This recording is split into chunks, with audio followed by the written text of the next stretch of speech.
Hello, my yokels. This is your Magnanimous Magnificent coming to you live from the land of smiles and kimchi and all that jazz. Okay, so the reason why I've been gone for a while is because I've been testing and I've been focusing on the Korean language for this immigration program. But now that I'm back, I'm going to start making more of these vids.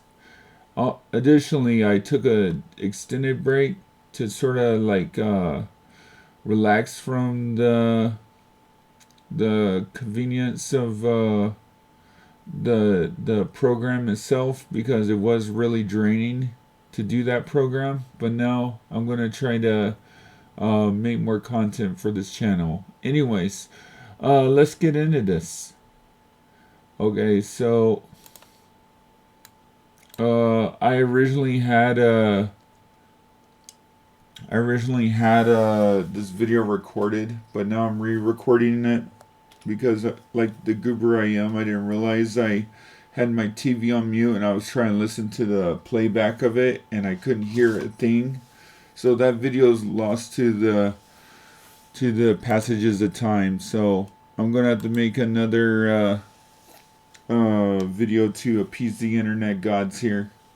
Okay, so we're gonna call this category uh, awkward as fuck.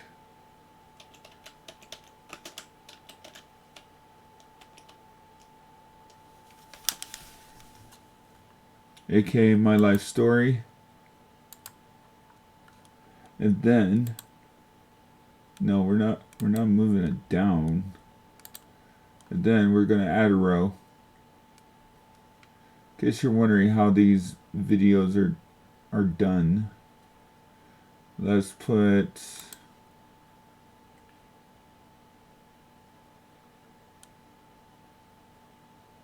add row below. Close it. And then put never used.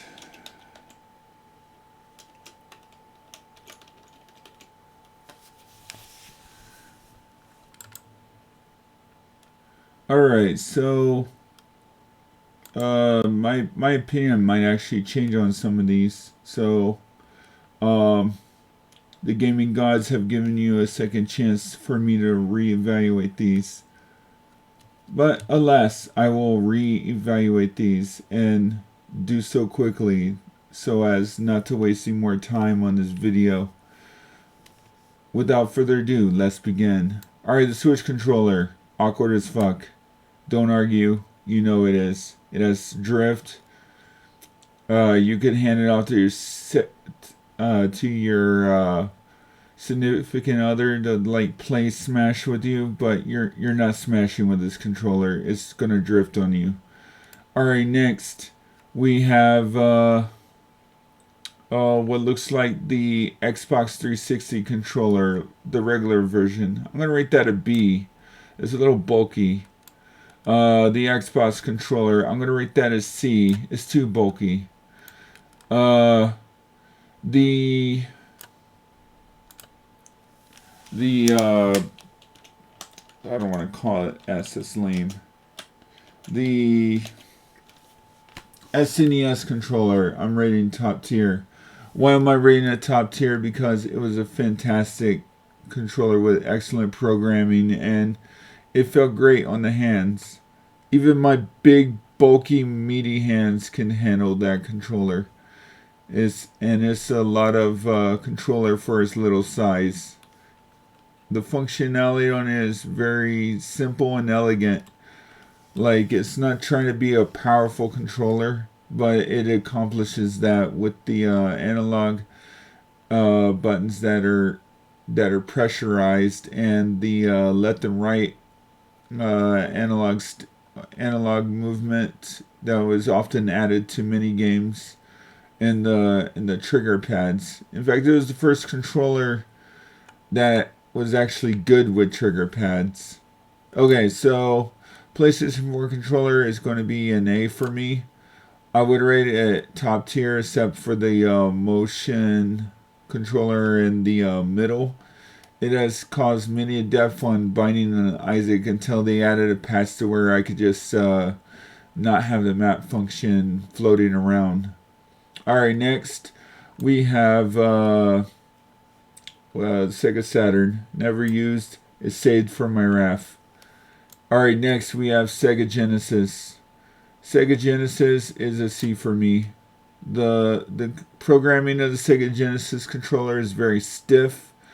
Even with the additional controller with the 3 extra buttons added, I would probably rate that a B, but since it's not here, it gets rated as C because the classic Genesis controller is slow, clunky, and I'm sure many a kid was crying when paired against the superior SNES controller, and that's not me being a Nintendo fanboy at all, because over the years they kind of lost me there.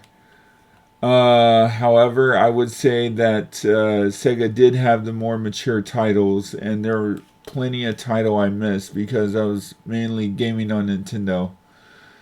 Alright, Wii U. Wii U I never used. It's saved for my RAF. PlayStation 1 is a C for me. Oh, wait, this is the analog, sorry. This one's gonna be a B for me. It's not quite as good as the PlayStation 4.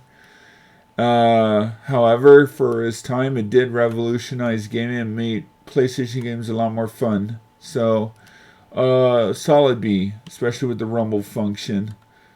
Now, I know Nintendo 64 had it first, but it made it to where it was less awkward and not heavy on the wrist. So, I gotta give credit where credit's due. It was a better controller than the 64 one. Actually, let's bump it up to A. Alright. This looks like a version of the Switch Pro. I have the actual Switch Pro, not this version. This is the Smash version, if I recall. It's specifically made for Smash. I never used it, so it's going under never used. Alright, next is PlayStation 1. PlayStation 1, I would say B. Part of me wants to say it's like a C+, but honestly it's like a B-. It gets the few extra points for actually being a good programmable controller that didn't have that much lag. Alright, next we have, or latency, sorry, not lag, latency. Alright, next we have, well, that looks like PlayStation 3. And that one is a C for me because of the slow-ass menu button feature. I know it was the first OS and all, which was interactive for the PlayStation, but come on, that BIOS was pretty slow. It was smooth when it came to changing games, but for it to load and boot up, it was a pretty slow time, and it didn't really add much to the PlayStation formula.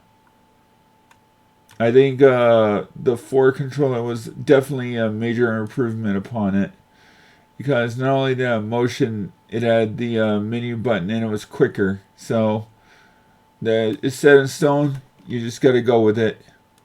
Alright, next we have the GameCube controller. This one isn't as awkward as people make it out to be. It's actually pretty good. I'm going to rate it B. It's less awkward than the 64 controller, and it's more playable. Like, you can actually game Resident Evil and 13 on it, and it actually ran smoothly. Alright, next we have the NES controller. I'm going to rate it A and not S, and I'm probably going to get a little bit of hate for it, but that thing is awkward on big hands. My hands look like New York steaks now, so playing any game on that controller is going to give me sharp pains in the palm, so, and also a lot of sweat residue and the cracks of it. So We're gonna say A. It's not an S though. Alright, next we have the Nintendo 64 controller. People are probably gonna hate me for not raking it awkward as fuck, but it's a B for me. The reason why it's a B is because I actually read the instruction manuals on each game on how to actually use the controllers. Yes, I'm going to be that guy. It was splendid in Star Fox and Mario 64 as well as Zelda Ocarina of Time. Just learn how to use the controller and you'll have a fun time. And also doing barrel rolls with the R trigger and the Z was so much fun. I cannot rate it a C for that reason, and I cannot rate it awkward as fuck because it wasn't awkward as fuck. People just need to understand that for the time it was unique. Okay, there's not that many that are actually gonna hit awkward as fuck. Spoiler alert. All right, next we have Sega Saturn. Uh, Sega Saturn controller.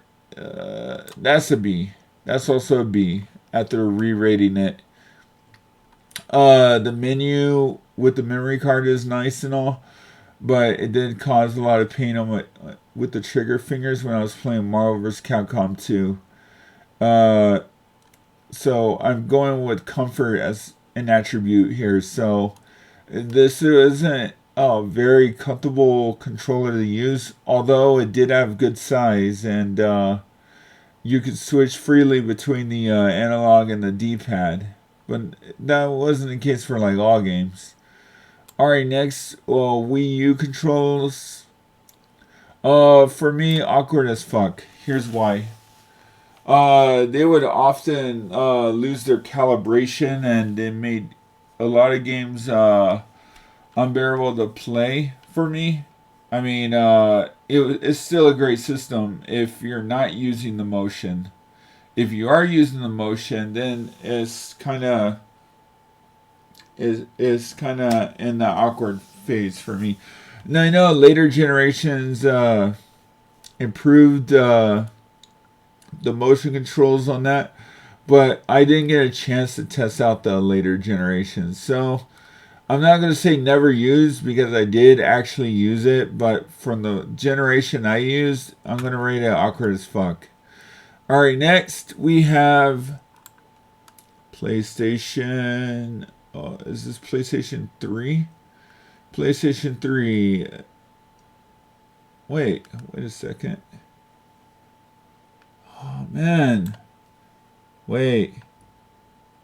Is this PlayStation 3 or PlayStation... Oh, this is PlayStation 2. Oh, this one's top tier. My bad. Here.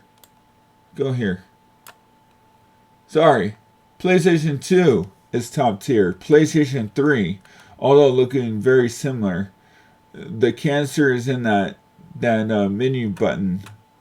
If it had it extracted, it'd probably be a perfect controller. But then again, you probably couldn't access the menu button on the PlayStation 3. So, pick your battles. I would say, in retrospect, yeah, PlayStation 2 was probably my most favorite controller to use. It had perfect control. It had perfect analog. Yeah, the buttons could wear out, but then again, all the buttons could wear out if you like overly use it. And the shelf life on PlayStation 2 is fucking ridiculous. So I'm gonna go with top tier for PlayStation 2, C for PlayStation 3, just to clarify. Alright, next we have the slim Xbox 360 controller. That is actually top tier. I played so many games on that and it felt so comfortable. I'm gonna say, yeah, this is a top tier controller. They took out the awkwardness of they took out wait. Oh, again they look similar. Wait a sec. This one goes in B. This one's the slimline version, right? Or is it this one? This one, this one. Oh, come on. Oh. Why am I getting confused when I nailed it right away on the first take? Alright, so this one here, it looks like, alright, it looks like the slimline Xbox 360. And this one here, it's hard to tell with these pictures. It looks like the traditional Xbox 360. Actually, yeah, because of that tacky logo. There we go. Alright. Whereas the Xbox 360 had the menu button, and it was seamless. You could press the menu button on the Xbox 360, and it popped up immediately, and you could choose to play a different game quickly. Something that PlayStation didn't get right until the 4th iteration of it. Alright, next we have Xbox One, and it saves from my ref. I never played the Xbox One. Mainly because I just haven't got around to picking it up. But I do want to play Xbox One. I would just do it at a different time, or just get the S version and the newer ones that are out. But yeah, that's pretty much it. There's not much to say. Except that this is now gaming law. Follow it or leave it. It is what it is. Please like, comment, subscribe. Keep it awesome, and let's get it cracking. I'll see you guys on the next video. Peace.